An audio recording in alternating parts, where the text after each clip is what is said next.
নমস্কার বন্ধুরা, হন্টিং ওয়েবের নতুন ভিডিওতে সবাইকে ওয়েলকাম জানাই। বন্ধুরা, আজকে আমরা দেখব রিসেন্টলি রিলিজ হওয়া Japanese thriller series Yu Yu Hakusho. Yu Yu Hakusho one of the best mangas, যেটা প্রথম রিলিজ করে এপ্রিল 10, 1991-এ। আর এখন নেটফ্লিক্স এই মাঙ্গাটাকে লাইভ অ্যাকশনে অ্যাডাপ্ট করে একটা ওয়েব সিরিজ রূপে রিলিজ করেছে। এই সিরিজটার 5টা এপিসোড আছে, আর আজকের ভিডিওতে আমি শুধু এপিসোড 1টা তোমাদের এক্সপ্লেন করব। তাই বাকি এপিসোডগুলো দেখার জন্য অবশ্যই চ্যানেলটা সাবস্ক্রাইব করে নাও, অ্যান্ড আই এম শিওর এই সিরিজটা তোমাদের দারুণ লাগবে। So let's jump into the video. Episode 1-এর একদম শুরুতে আমরা ইউসকে উরামেশিকে দেখি, যে বাজারে দাঁড়িয়ে রয়েছে, যেখানে সদ্য একটা ভয়ঙ্কর অ্যাক্সিডেন্ট হয়েছে। পরক্ষণেই আমরা জানতে পারি সেখানে আসলেই ইউসকেরই অ্যাক্সিডেন্ট হয়েছে, এবং আমরা যাকে দেখতে পাচ্ছি সেটা আসলেই ইউসকের স্পিরিট।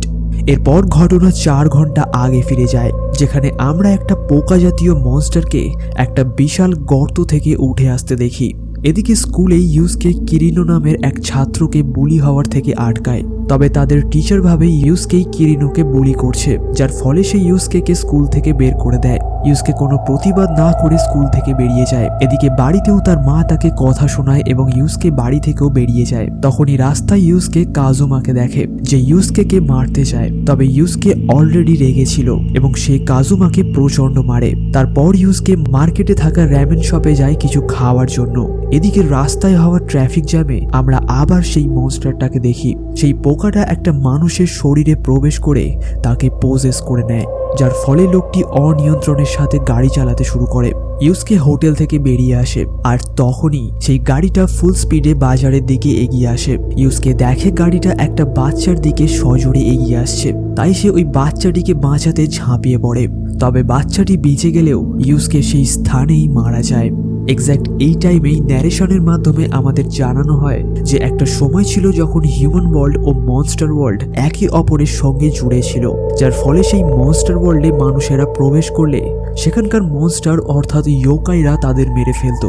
আবার কিছু ইয়োকাই হিউম্যান ওয়ার্ল্ডে চলে আসতো শিকার করার জন্য, যার ফলে থার্ড ওয়ার্ল্ড অর্থাৎ স্পিরিট ওয়ার্ল্ডের লোকেরা হিউম্যান ও মনস্টার ওয়ার্ল্ডের মাঝের রাস্তাকে বন্ধ করে দেয়। এরপর আমরা একটি মেয়েকে দেখি, যার নাম বোতান। বোতান জানায় সে ইউসকে স্পিরিট ওয়ার্ল্ডে নিয়ে যেতে এসেছে। সে ইউসকে স্পিরিট ওয়ার্ল্ডে তার বস কোয়েনমার কাছে নিয়ে যায়। কোয়েনমা ইউসকে বলে সে তাকে আবার বাঁচিয়ে তুলতে পারে যদি ইউসকে তার স্পিরিট ডিটেকটিভের কাজ করতে পারে, অর্থাৎ হিউম্যান ওয়ার্ল্ডে ইয়োকাই সম্বন্ধিত সমস্ত ঘটনার ইনফরমেশন কোয়েনমাকে দিতে হবে। এর মধ্যেই আমরা আরও 2 চরিত্রকে দেখি। সাকিও একজন ক্যাসিনো ওনার ও গঞ্জো তারুকানে একজন বিজনেসম্যান। সাকিও মিস্টার তারুকানের কাছ থেকে কি একটা বিশাল গর্তকে কেনার কথা বলে, কারণ সে বিশ্বাস করে সেই গর্তটা নাকি শয়তানি দুনিয়ার সাথে যুক্ত। এদিকে ইউসকে কোয়েনমার অফারটা অ্যাকসেপ্ট করে না, কারণ সে আবার জীবন্ত হতে চায় না। তখন বোতান তাকে বোঝায় এবং বলে তাকে আগে দেখতে হবে তার আপনজনরা তাকে হারিয়ে কিরকম অবস্থায় রয়েছে, তারপর ইউসকের কোনো সিদ্ধান্ত নেওয়া উচিত। ইউসকে তার শ্রাদ্ধে উপস্থিত হয় এবং তার মা, বন্ধু ও প্রিয়জনদের তার প্রতি ভালোবাসা দেখে সে তার মত পরিবর্তন করে। ইউসকে স্পিরিট ডিটেকটিভ হতে রাজি হয়ে যায়। তখনই আমরা দেখি সেই মনস্টারটা কিরিনোর শরীরে প্রবেশ করে, যাকে বাকি স্টুডেন্টসরা বুলি করছিল। কিরিনোর শরীরে এক অদ্ভুত শক্তি চলে আসে এবং তাদের লড়াইয়ের কারণেই ইউসকের বাড়িতেও আগুন লেগে যায়।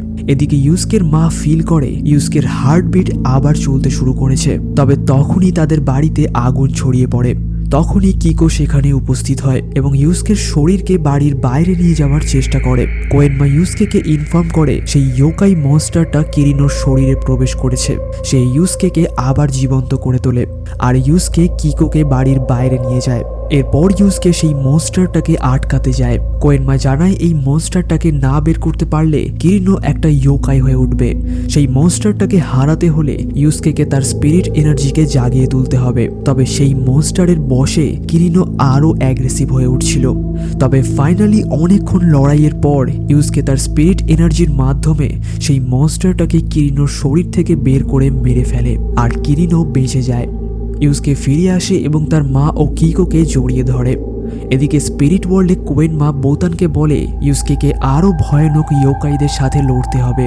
আর এখানেই এপিসোড 1 শেষ হয়, যেখানে এপিসোডের একদম শেষে আমাদের সেই 3 জন ইয়োকাই কারুমা, হেই ও গোকিকে দেখানো হয়, যার সাথে আমরা দেখি 3টি শক্তিশালী পৌরাণিক অস্ত্র যেটা সেই ইয়োকাইদের কাছে রয়েছে। তো এই ছিল ইউ ইউ হাকুশোর এপিসোড 1 এর পুরো এক্সপ্লেনেশন।